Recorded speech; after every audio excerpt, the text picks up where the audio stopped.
Okay, so I've got this space where I've added a few families from the library, and I've also got a family that I've modelled in the project, which hopefully you remember would be done with model in place. And just to remind you, the only time you should be using model in place is for unique elements, things that aren't repeated. And when I say repeated, I don't just mean things that are identical, but things that have the same properties. So you can see this chair here. If I show you maybe in section, I'll flip this section so that it shows them. They have different angles. So here this one's flat and then this one has been tilted a little bit. They're still the same family. So you can have different properties set up in the one family. And so that's actually adjustable in the type options here. So we've got these two different types. And so if I go and make well actually just look at one other family, this one here is maybe a better example. Edit type, and you can see that we've got materials as a property. And so they're another property you can set up and make adjustable. And I'm going to go and show you how to set that up in your own family. So going to the new, or the main menu in Revit, and then choosing new, and then family. Instead of just relying on model in place, really important that you get used to this. If you're not doing this regularly in Revit, you're probably not using it in the right way. And so if you are making your own families, you maybe will have a reasonable idea of the selection of templates that it gives you. And it's important that you do get familiar with these.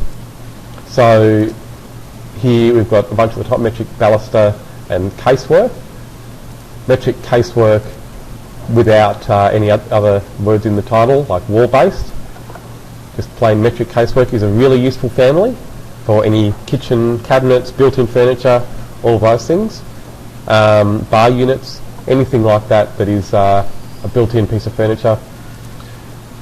Otherwise you have a few others like metric furniture. Also, did you want to ask a question? Would they be the scale of the furniture you're making? Because one time I was trying to make something, and it ended up being the size of a city block. Oh, well, that's just because it wasn't the right size when you created it. That maybe you had someone else's family and they might have set the units to metres or something? No, I was creating this was what I was trying to import it into the drawing I had. Yeah. But yeah.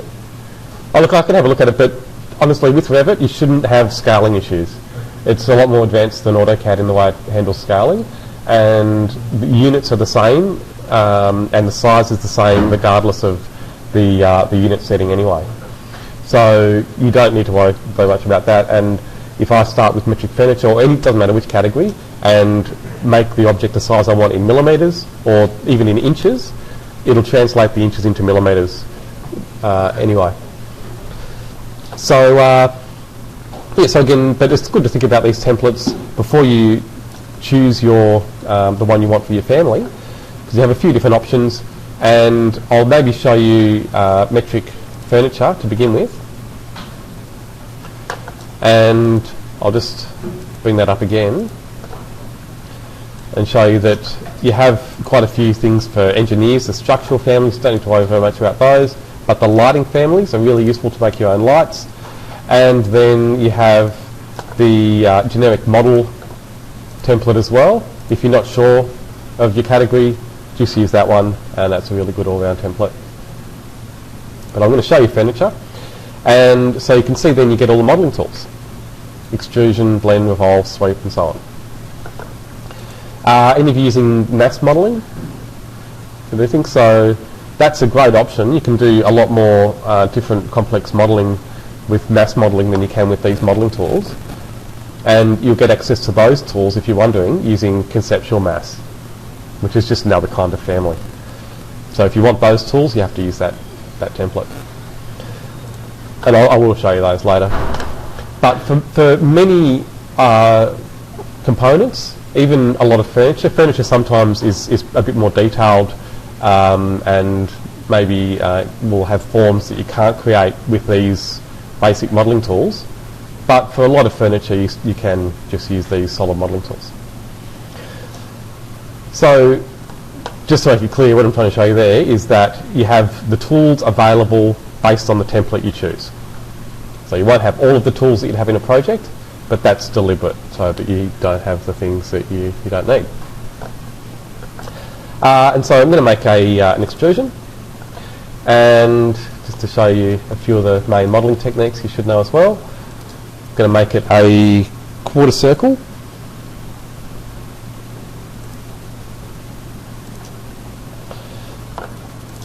I'm not really that worried about the size because I'll make it adjustable later anyway, but I'm going to show you how to make it adjustable next week.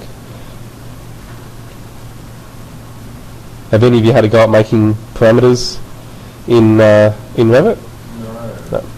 So I've got a ton of videos on this on the YouTube channel and on the P drive as well, you'll find them.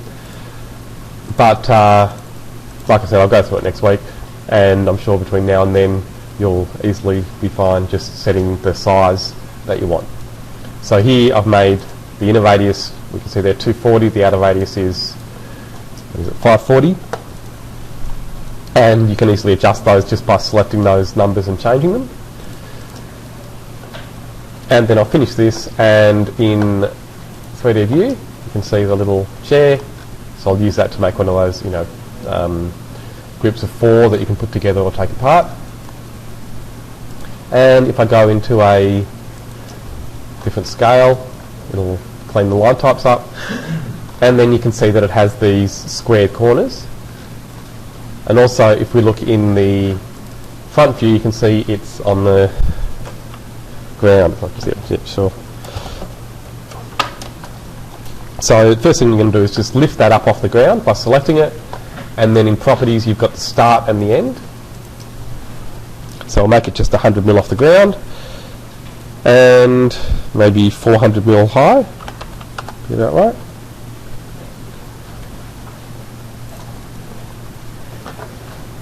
And actually now I look at it, maybe 80 mil. I won't do such high legs. 80 mil off the ground. That's better.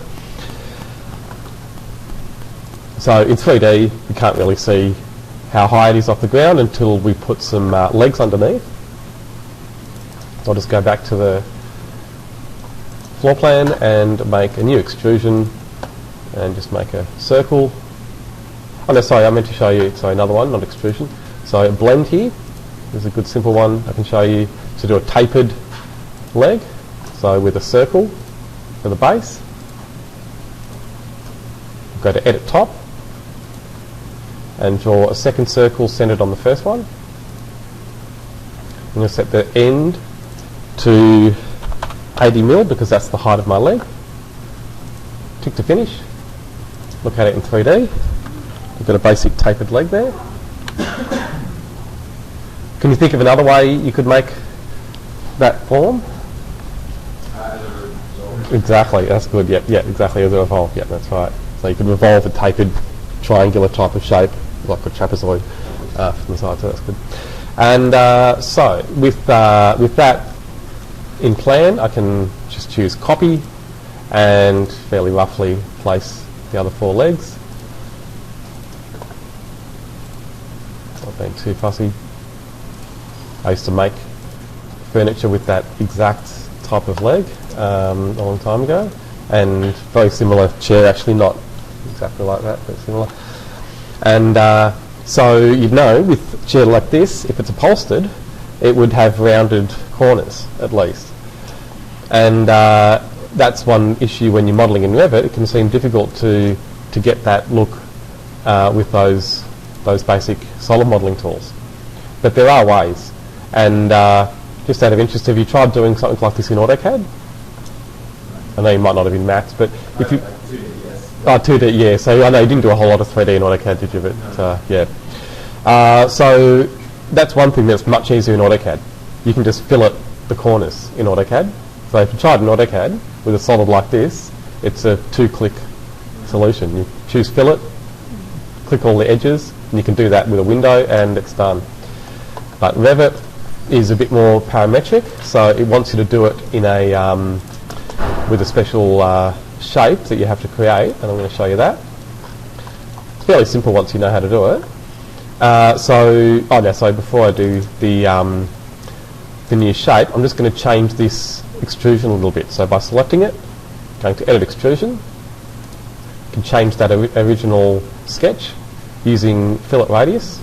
So fillet arc, same as fillet radius in AutoCAD. You can choose these two curves and put a curve between them. What? Oh, fillet, yeah, if you don't know that one, that's a fantastic drawing tool in Revit. Which, yeah, it's almost indispensable because that's the only way you can do the same as fillet in AutoCAD. Okay, does that work in elevation as well? Yeah, any view. But it's a 2D drawing tool, Yeah. so you've got to have it as a profile. So, yeah. Yeah. No, it's a fantastic thing. Revit does have all the drafting tools you need. It's just a bit slower than AutoCAD because it's not meant to be a drafting program, but it's got all the options. So you can see there, you've got to choose the radius each time, unlike AutoCAD where you just set it once and pick away. Okay, so I've got these rounded edges. Maybe that's too much actually, so again, to change it you have to select each one. There's no other way. I think 30 is better just because it's a small thing. And so I'm doing them the same value, not just because it is better in plan, but also when I go and join it with the thing I'm going to do next, it'll be better. So maybe I'll just quickly show you in 3D. You can see it's rounded, the corners coming up from the base of the extrusion. So I'm just going to go to one of the side views. So left is a good one here. And if you aren't sure which way that's looking at it, it's from the side on the left in the plan view, so over here. So I want to make something on this edge, just so it's clear. So on the right hand side, and I'm going to create a sweep. Yep. And now I actually want to make a void sweep, but if you do what I was just about to do and click on one of the solid tools when you really want a void, don't worry because you can change a solid into a void afterwards anyway. And well, maybe I'll just do it that way so you know. Hopefully you all know about the void tools, but you can just go to sweep, and sometimes it's better anyway because when you make a void it'll disappear, and if it's a solid you can see it and fix it or edit it more easily before you make it a void.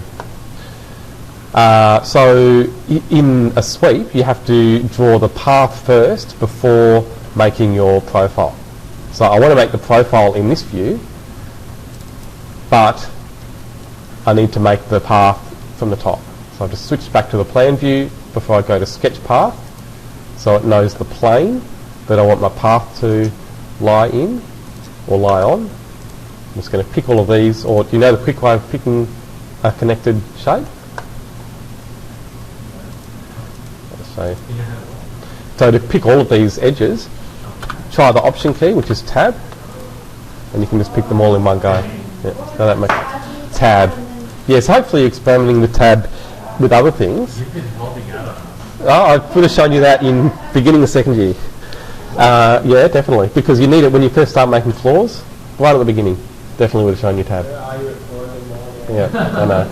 So, yeah, it cycles through all these selection options. So it works differently with the different Do you know how many tools. times I've like control clicked everything and then I missed one? Like, Oh, no, you're thinking of...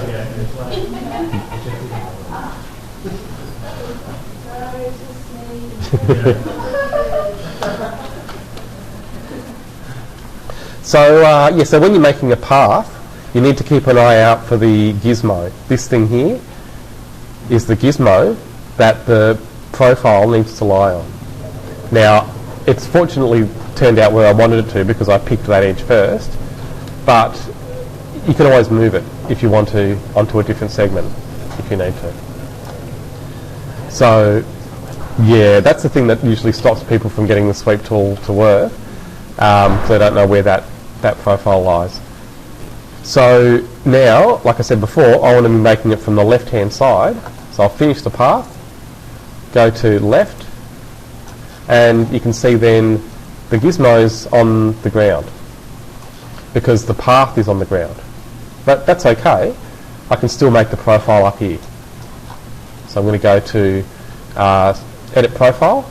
If that button's greyed out, it can be, just click on Select Profile and it'll wake it up, and then you can click Edit Profile. So I'm going to then make a line from this corner across 30 mil, because my radius is 30, that'll be right. Notice the lines are really heavy. A lot of people just go into thin lines when that happens. But remember, it's fundamentally controlled by your scale, so changing to a more appropriate scale often is a good idea. So if I then go down to here at 45 degrees, that will give the same length on the right-hand side, of course, because it's an isosceles triangle. Coming up there, 30 is my radius, and then drawing a line to close that off. Okay, so that's what I want to take away from the main extrusion. So I'll finish it. That's just finished the profile. So I've got the profile and then the path still separate on the bottom. Tick to finish, and it will make this, and it doesn't like me. This is a common issue. Just because it's turning the corner there with the same radius as it does in the shape itself. And that is right on the edge of what's possible mathematically. And it just errs slightly occasionally. We'll let you do it sometimes, but it does have some issues. So all you need to do there is change the radius or nudge that. So I'm going to just nudge it up and then across. So would it be a smaller radius, or are you stepping outside of the existing furniture? Yeah, well that's right. So I'll show you a good way actually of getting the radius to change.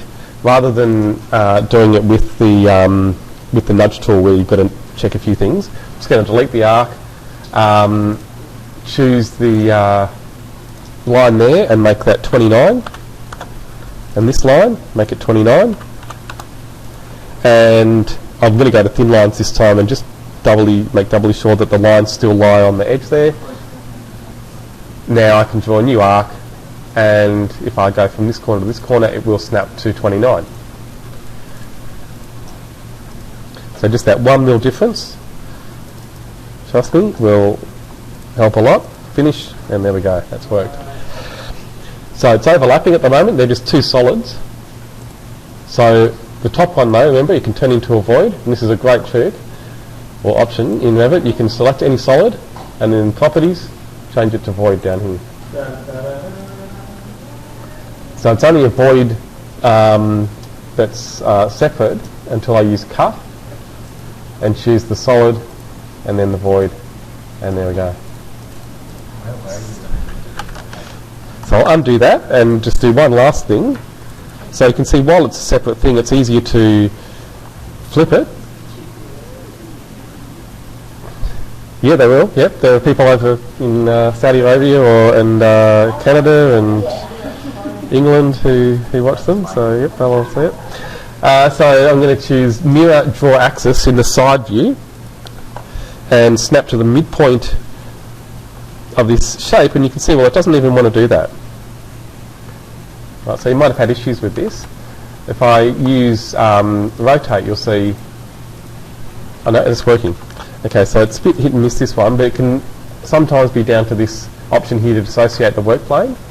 If I choose again Mirror Draw Axis, and I'm just going to draw across, and no, it is working, it's just not wanting to snap. So like I was saying, sometimes you need to click on that option there. In this case though, it's worked, but it's not easy to get it in the right location. I could have drawn a reference plane to do that, but another way is just to let it go where it wants to, and then turn on thin lines and move it. So there you can see it looks okay, but it's actually a bit too low. So I've selected the void, I'm going to click move, and it won't snap to the bottom of the cut object. So again, a little trick there, just select it, and also I don't even select it, just go to the arrow next to cut, choose uncut geometry, choose the void and then your solid. That just separates it so you can then manipulate it and snap to the corner there. So now that's lined up properly. Back to my 3D view. I've got the two voids there ready to use cut. I normally would have done that before even turning it into a void, so while it was a solid that would have been easier. And there we go. So that looks a lot more realistic. And so then just maybe one little other tip that I won't show you, just I'm going to tell you with these legs, notice they're identical. So if I want to change one, because of the way I've made it, similar to using model in place in a project, I'd have to select each one and change them individually. So do you have any idea how you could make them editable as one thing? You could make a family for those. So you could make a separate family file just for the leg, load it into this file, and so you'd have a nested family. And that's another common technique you need to use with most families, or many families.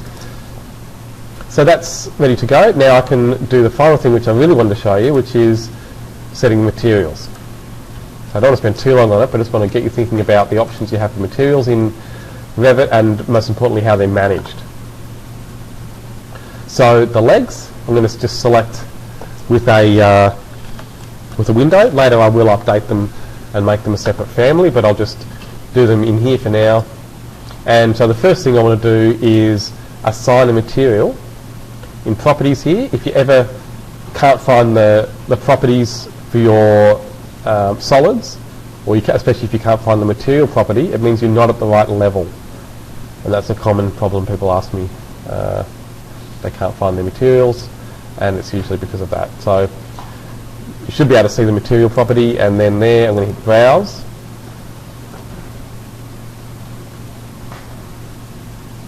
And I want this to be wood. But I want it to be a wood or timber that I'm going to use over and over again in my project. So I'm not going to spend too long on it in here. I'm just going to set a default material. And just to remind you, or maybe I'll see how you do it. How are you making materials in here? Duplicate it and then bring. Yeah, that's a good way. Yeah. So look, it's not a bad idea to know about the other way, which is if you've got the option down here. So you can go to create new material, which makes a new material from scratch. But then you need to set all the properties. The good thing about that is that you don't need to remember to duplicate the appearance as well. But if you're going to duplicate a material, the way I've been showing you probably, in this list on the left, so we'll call it default leg, chair leg, then you really have to just remind yourself every time to duplicate the appearance as well, or you'll have a problem. Yeah. That's where everyone has a problem. Yeah, that's what it'll do. Because it keeps the appearance that the previous material was using. And so, yeah, it will change all of the objects that are using that other material as well. With any model as well that have been created, when you add a parameter so that you can add material, yep. It had permanently on it now would automatically. Yeah, that's okay. So the name doesn't really matter. You can easily change that if you go to the identity panel, and you can change the name there of the. So that's the main name. So the appearance is. So I always forget this because I don't usually bother with it, but you can easily change it when you go to. Sorry, I've totally forgotten. It's really easy once you go into it, but I just can't remember where it is. Oh, sorry, information, sorry. Under here you've got information which is minimised and not used very often, to be honest, but you can easily just change it there if you want to. So, but the main thing is that it's unique. So here, the one reminds you that it's being used by something else. If I was to right-click and choose duplicate, then it's got a 0 and nothing else is using it. Doesn't matter if it's got the original name, it's got a 2 there, which means it's unique. So instead of duplicate though, the other option will be to use replace, and then you can go to the appearance library and do the work you want to do there. But I'm not going to do it there because I want to show you how to do it in the project. So I've got a new material name, that's all I care about. But I will change, I'll change the colour just so you can see that it's changing. So I'll make it yellow for timber. So, the solid, sometimes you've got to select them in an unusual way once you've put a void on. So it's good to remember using crossing windows, going right to left. Across the object is a good way of getting those things. And it's picked up the voids as well, but I can easily switch to just the extrusion there. Oh shit, sorry, no. Clicking on it there is probably better. And there you can see I've got the material property for the solid. And so the same as before, I'm just going to hit browse there and choose my material from before, and I'll just duplicate that. And so I'll call this default chair fabric. And I'm giving them names that are clear, just so that I can show you something. If you don't really want to use those names normally, you'd normally use names that are descriptive of the material rather than the object. But I want to show you something when we load this into a project. So I've got new materials assigned, and I'm going to save this file as chair quarter circle,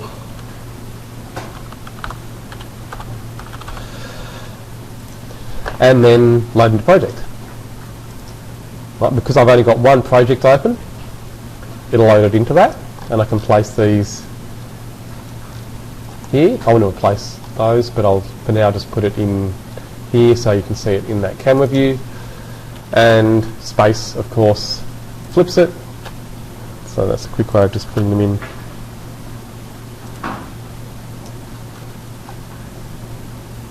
Alright, it's trying to select the previous one, so sorry, those didn't go in. Oh, that's unusual. Is it doing... No, only one. Anyhow, it's better to do an array. Normally, when you're placing them that way, if I just go to component, space option's great, but because it's highlighting the object as I place it, it's got some issues. There we go, that's going in now and again. See, it's trying to pick it, that's the issue. And wouldn't really be a problem because you can always use array. Not that I wanted to show you that really anyway, but just in case you're wondering. So it's part of an array, and that's fine. I can just use edit group to select that object and then select the family with one option if you haven't done much with arrays. Otherwise, select them all and you can always ungroup them. So have you all tried using groups and arrays, or no? Yeah, oh, it's a great option in there because it's parametric. You can adjust it after you create it, which is a good thing. But if it gets in the way, just ungroup. So you can see there, the option I chose came up on the ribbon there to ungroup. And so what I wanted to show you really is that these, I'll show you in the perspective view, obviously are visible. But notice it's not showing the material, because that's a realistic view, so it's showing the render material. If I go to shaded, then we will see the colours are set in the material. But then, what if I want to adjust those? So I can easily, well, I can definitely select them here. And so, what would you normally do to adjust the material? Exactly, yep, edit type. But where's the material? Yep. Normally duplicate's a good idea to change things, but that's not the problem here. So the reason is I didn't set a property or a parameter. So one option though, if you've made the family yourself and you know the material, you can always just go directly to the materials under manage. You can go to materials there, and the material you've assigned will get loaded in. So there's default chair fabric and default chair leg. So that's one option. Just remember your material names and you can edit them directly that way. So now I can go to, well, let's change the colour so you can see that it changes. And while I'm at it, I'll change the appearance to fabric or leather, so I'm going to hit replace. So under appearance you've got the replace button, or when you right click, replace is the same. Hopefully you're all used to doing that. If you're not getting access to the main library of materials. Under appearance library you've got fabric, and making fabric is not fun, so you definitely should be starting from the library.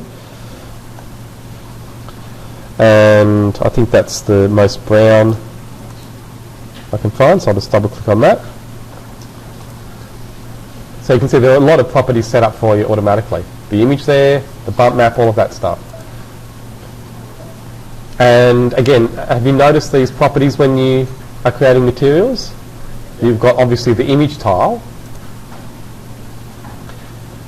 And have you seen how when you click on it sometimes it comes up like this?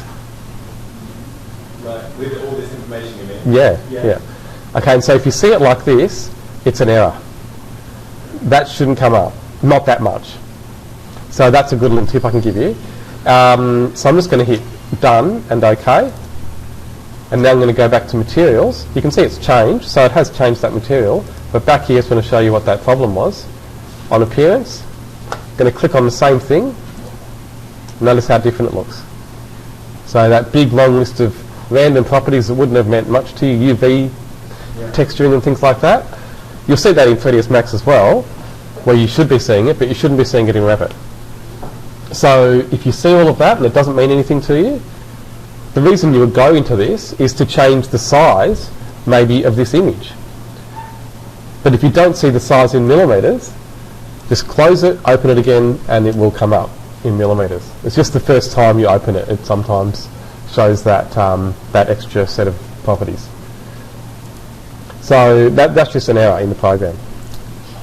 Okay, so here maybe I can change that texture size to 400 mil. And that will probably work better for a texture like this. The image is fairly detailed, and if it's too small, we'll get tiling that's obvious on the surface. So in this appearance image? Yeah. Window? Yep. And so then that's one property that you're hopefully getting used to working with. It's the colour, essentially, of the object that's controlled by this image. But then here you can see there are these other channels, reflectivity and so on, and one down here, bump, has a tick, which is set to use a different image. So here's this one here, I've made 400, so I've got to click on that image swatch as well, and also make it 400. And so this is something we'll do a lot more on in Max. Max, you'll find you'll have sometimes dozens of different channels you can adjust. And so you can use an image or a map to control not just how bumpy or the colours of something, but whether it's how transparent it is. So imagine if you want to do a stained glass window and you want it to be transparent in some parts but not in others, you can use an image for that rather than modelling in all of the detail on a stained glass window. And lots of different examples where you can do that. And I'll show you in the video in a minute some great examples of that. So again here, normally with a bump map, you want to match it to the size of your diffuse map. And so if you're wondering why it's black and white, black is high, so black is low and white is high. So I've made my changes. I'm going to go to realistic. And you can see then the texture on there is looking okay. And imagine if you had to model in all of that texturing, it'll be tedious. That does render as though it's got a depth for those parts of the fabric, but you don't have to model it. Do you do all this before 3ds Max? So can you Yeah. Those are 3ds Max materials in Revit. They came from 3ds Max originally. And they just programmed to have them import into Revit. So what about for adding your own map, material map essentially? Yeah. Are you better off doing that in Revit or 3D? Either. No. Because when they come into Max, they are the same material. Yeah. And you can adjust it further if you want. So it's great to experiment with those properties, and really important that you can bring materials in from the appearance library. And so I'll do the same thing with my chair legs, but I'm going to do that in maybe a way that makes more sense, because like I've been saying, I've been going to the Manage tab and choosing materials, and I need to know the name of the material. But you all said to change it you'd normally go to Edit Type. But of course it didn't give me the option to change the material there. So I'm going to go and good old Revit, use a different view to select this. Of course, because in a perspective view, I'm sure you all know, you don't get most of the options that you need to edit things. It's gotten a bit better with 2016. We don't have that in here yet, but with 2016 it's made some of the modify options available in perspective views, which is a great improvement. But yeah, it is, it's great. But again, 2015 you don't have that, so you've got to choose a different view. And then now I can go to Edit Family, and that'll take me back to the family file. And I was going to show you how to make those properties available by selecting the solid there. You've got the material that I assigned coming up, but then next to that, notice there's a button that you may have clicked on accidentally when you're trying to assign materials. So is that something you've done when you try to assign materials in a family? Have you seen this come up because you clicked on that button at the end? So I see a lot of people do it because it's at the end of the materials, and you won't see the browse button until you click into that field. There's the browse button, but next to it, this blank button doesn't assign a material, it lets you add a parameter for it. And parameters are one of those things that sound really technical when really they're not usually, and it's just to make it easier for you to edit things. So we'll call this chair, or even just so you don't have to put chair fabric material, so it's clear. OK, and then I'll use some windows there to select the legs, and again click on the browse button, also the add parameter button, and click add parameter. And this one will be leg material. Oops.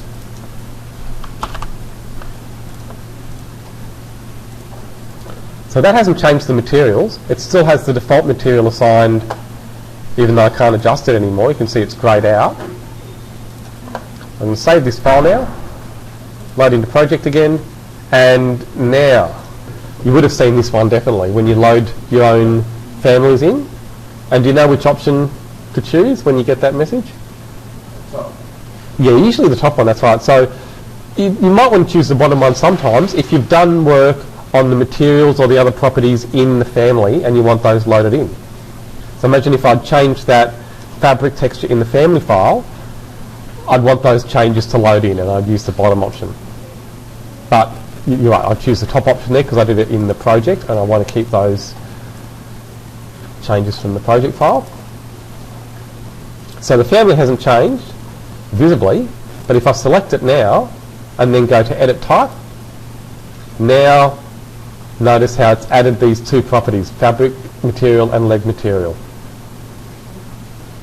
Okay, so you'll see those in the families that you've been using that other people have made.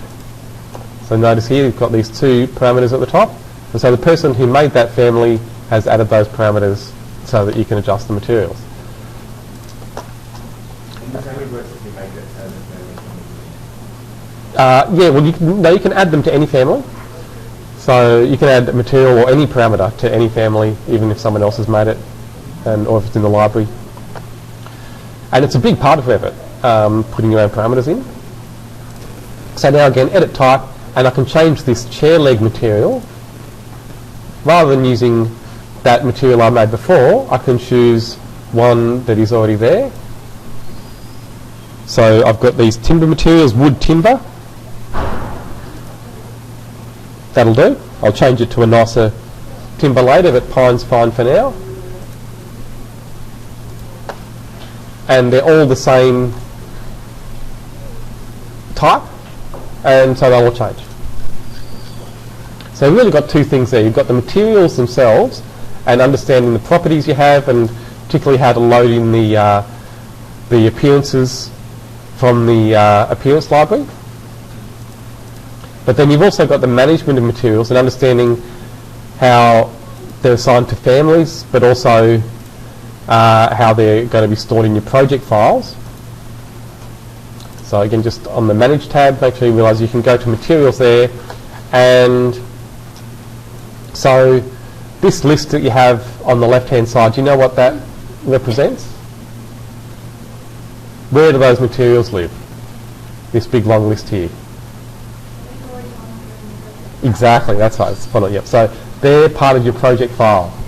And that's really good. So once you understand that, you realise why the appearance is separate, because the appearance library is a locked library. Notice you've got the padlock there. So that's a global library. Every project can access that, and that's the reason it's not editable. If it was, then when you change materials in one project, it'd change things in another one, and you wouldn't want that. Okay, so that's good. And so just think about material management. We'll go more into the different properties you have for materials, but maybe think about making some of your own families. And I thought, just to finish up as well, I'll give you some good resources you can use to find some families made by other people, because obviously if someone else has done the work, then why do it yourself? And so, do you know any good ones for furniture? I told you. Revit City is pretty good, yeah. So definitely make sure you know about Revit City. There's a one that I purchased ages ago, and it has a list of every single one. Yeah. There are plenty of user groups, so these are all user-based sites. But then I'm thinking more of manufacturers. It's Herman Miller. Herman Miller have pretty much all of their furniture available as a Revit file now. Yeah, Coroma as well. Yes, right. Coroma's just started doing it, and they've got a good plugin for that. So Coroma definitely. So just search for Coroma Revit, and you'll see you've got to install the plugin though, unfortunately. And then Doors and Windows, Trend, have all of their doors and windows, or most of them anyway, as RFA files or Revit family files you can download. Lighting, Philips.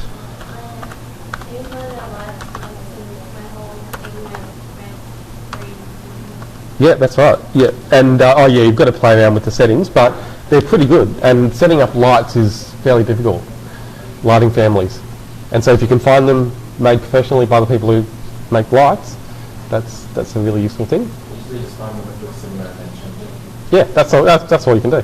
That's the best approach. So, so yeah, that's probably enough to get you started. But try and look for some other manufacturers. You might find some that I've not come across. Are there any 3D models that you can download from other places in different formats? Oh yes, plenty.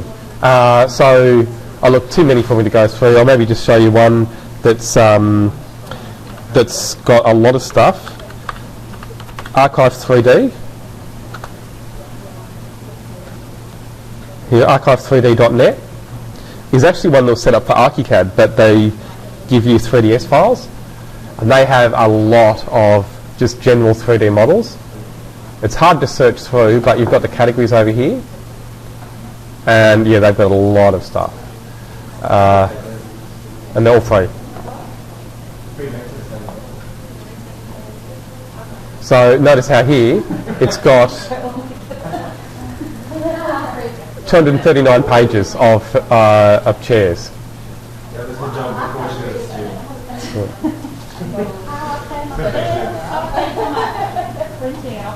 I'm a model. What do you mean? Oh, well, you don't have face. It's worth blacked out. So, oh yeah, so maybe I'll just show you. I've got a video on my YouTube channel which gives you all of the steps for importing a 3D model that's been made in a different program, and I did it a fair while ago, so it'll be down here somewhere.